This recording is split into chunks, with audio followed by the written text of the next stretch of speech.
हम जानते हैं सभी खेल इंसानों ने बनाए हैं और इंसान ही उसको खेलते हैं।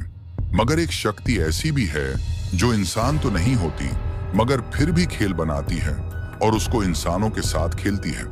वो खेल छल का होता है, इंसानी समझबूझ को छलने का होता है और इसको रचने वाले और इंसान के साथ खेलने वाले को छलावा कहते हैं। नागौर राजस्थान के एक छोटे से गांव में एक पोता अपने दादाजी से पूछता है, दादाजी, ये छलावा क्या होता है? क्या ये भूत होता है? दादाजी कहते हैं। बेटा, भूत और छलावा एकदम अलग होते हैं। पोता पूछता है, दादाजी ठीक से बताओ ना, कैसे अलग होते हैं? दादाजी मुस्कुराते हुए कहते हैं कि चलो तुम्हें अपने गांव की 2 कहानियां सुनाता हूँ, जिससे तुमको ठीक से पता चल जाएगा कि तुमने किस खतरनाक और धोखेबाज शक्ति का जिक्र किया है। पहला किस्सा तो हमारे गांव के पंडित जी का ही है, जिनका नाम हरिहर शास्त्री था। वो आसपास के गांव के सबसे जाने माने पंडित थे। लगभग सभी उन्हें अपने मांगलिक कार्यों में पूजा कराने के लिए बुलाया करते थे। उनका गांव में ही एक छोटा सा कच्चा घर था और उस घर की चौखट के आगे एक छोटा मंदिर पंडित जी ने बनवा रखा था, जिसमें उनकी पत्नी नियम से पूजा किया करती थी। पंडित जी जहां भी विवाह या कोई पूजा करवा कर आते तो लोग उनको दक्षिणा, मीठा, वस्त्र अथवा भोजन देकर ही विदा करते। विवाह समारोह में कभी कभी ज्यादा रात भी हो जाया करती थी और रात को गांव में सवारी वाला वाहन मिलना संभव नहीं था।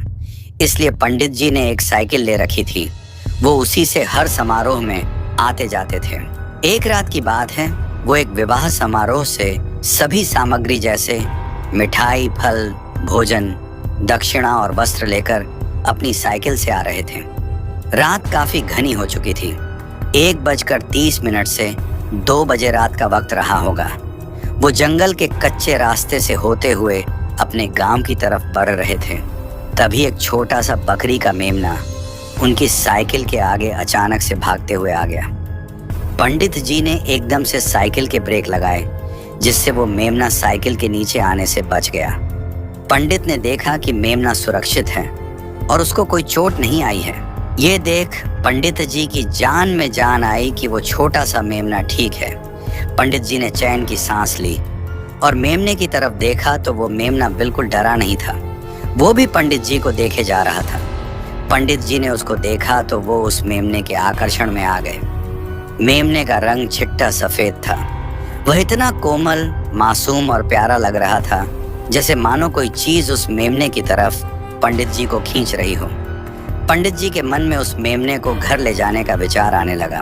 बस फिर क्या था, वो मेमने को पकड़ डटाने के लिए उसकी तरफ बढ़े तो मेमना भी उनकी तरफ बढ़ गया, जिससे पंडित जी ने उस मेमने को आसानी से पकड़ डच कर अपनी साइकिल के पीछे बांध लिया और उस जंगल से अपने गांव की तरफ बढ़ गए।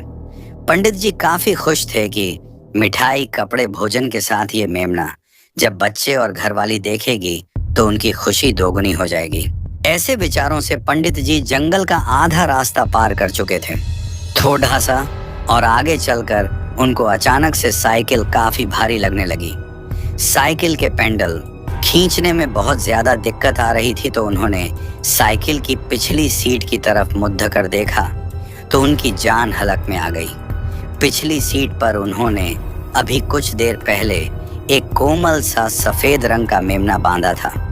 उसकी जगह अब एक चितकबरे रंग का बद्धा सा बकरा आ गया था। पंडित जी के होश तो उड़ गए थे। उनको समझते देर न लगी कि ये एक शैतानी शक्ति है जिसको छलावा कहते हैं और मैं अब इसके खेल में फंस चुका हूँ। फिर भी उन्होंने अपने हौसले और समझदारी से काम लिया कि अगर मैं अभी साइकिल से उतरकर भागने लगा तो अभी जंगल का रास्ता थोड़ा सा रहता है और इस छलावे ने मुझ पर हमला कर दिया तो मेरी मौत निश्चित है। इसीलिए मुझे अभी कोई प्रतिक्रिया नहीं देनी है और घर की तरफ बढ़ते जाना है। बाकी सब अपने ईश्वर पर छोड़ना है, क्योंकि अब वही मेरी जान बचा सकते हैं। ऐसा सोचकर उन्होंने साइकिल खींचना जारी रखा और बस मन में भगवान का जाप करते हुए उस जंगल को पार कर लिया और अपने गांव की सरहद में पहुंच गए। पंडित जी इतनी दूर से तेज साइकिल चलाने की वजह से हाँफ रहे थे। उनका सांस फूल रहा था और उनका दिल इतने जोर से धड़क रहा था मानो जैसे उनके सीने को फाड़ धकर अभी जमीन पर गिर जाएगा। मगर वो कहते हैं ना, जब जान पर बन आए तो जान बचाने के लिए जान की बाजी भी लगानी। पढ़े तो इंसान पीछे नहीं हटता। बस ऐसे ही यहाँ देखने को मिल रहा था पंडित जी को। अब गांव में घुसकर अपना घर दूर से दिख रहा था, जिसकी दूरी लगभग 200 मीटर रही होगी। पंडित जी की अब जान में जान आने लगी थी। वो तेजी से आगे बढ़ रहे थे और अब उनकी घर से दूरी 100 मीटर रह गई थी। वो भगवान का भी धन्यवाद कर रहे थे कि अब लगता है मैं बच जाऊंगा। पंडित जी अब घर के एकदम सामने थे और घर से उनकी दूरी बस 50 मीटर रह गई थी। मगर अब यहाँ उनकी साइकिल के पिछले टायर पर जैसे मानो किसी ने पहाड़ा रख दिया हो, साइकिल वहीं जाम हो गई। पिछला टायर रिम सहित पूरा मुड़ गया और पंडित जी भी पास ही में जा गिरे। उनको साइकिल के पीछे किसी बड्ढे जानवर के होने का एहसास हुआ, मगर उनको अब वहां नहीं रुकना था तो पंडित जी सरपट अपने घर की तरफ भागे। वो जानवर भी पीछे भाग लिया। पंडित जी ने अपने घर के दरवाजे पर जाकर जोर जोर से दरवाजा बजाना शुरू किया। उनकी पत्नी उनके इंतजार में जगी हुई थी तो उन्होंने झट से दरवाजा खोल दिया और पंडित जी अपनी अच्छी किस्मत को लेकर अंदर आ गए। पत्नी ने पूछा, क्या हुआ? आप क्यों हाँफ रहे हो? आप ठीक तो हो?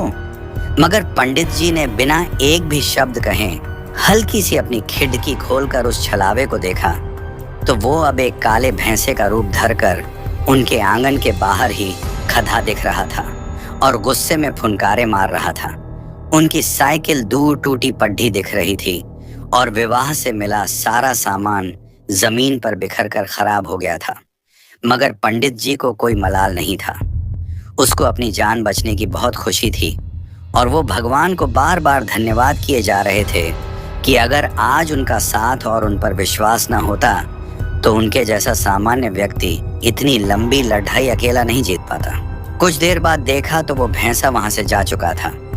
तब पंडित जी के मन में एक सवाल आया कि मेरे साइकिल से गिरने के बाद जब वो भैंसा मेरे पीछे भाग रहा था और मुझसे 2 हाथ दूरी पर ही था, मुझे दरवाजा खुलवाने में भी थोड़ा समय लगा था। अगर वो जरा सा और आगे आ जाता तो मेरी मृत्यु निश्चित थी, मगर ऐसा हुआ क्यों नहीं? वो छलावा मेरे पीछे दरवाजे तक आया क्यों नहीं? इसी सवाल को लेकर पंडित जी घर के सामने वाले आंगन में नजर दौड़ा रहे थे कि उनकी नजर उनके बनाए उस मंदिर पर पड़ी जिसमें रोज उनकी पत्नी पूजा करती थी, और जवाब मिल गया कि वो मंदिर एकदम जागृत था और कोई शैतानी शक्ति या कोई नकारात्मक ऊर्जा उस मंदिर के पास से होकर नहीं जा सकती। इसलिए वो भैंसा, वो छलावा उस मंदिर से दूर रहा, जिससे मुझे अपने घर में घुसने का और आगे जीवन जीने का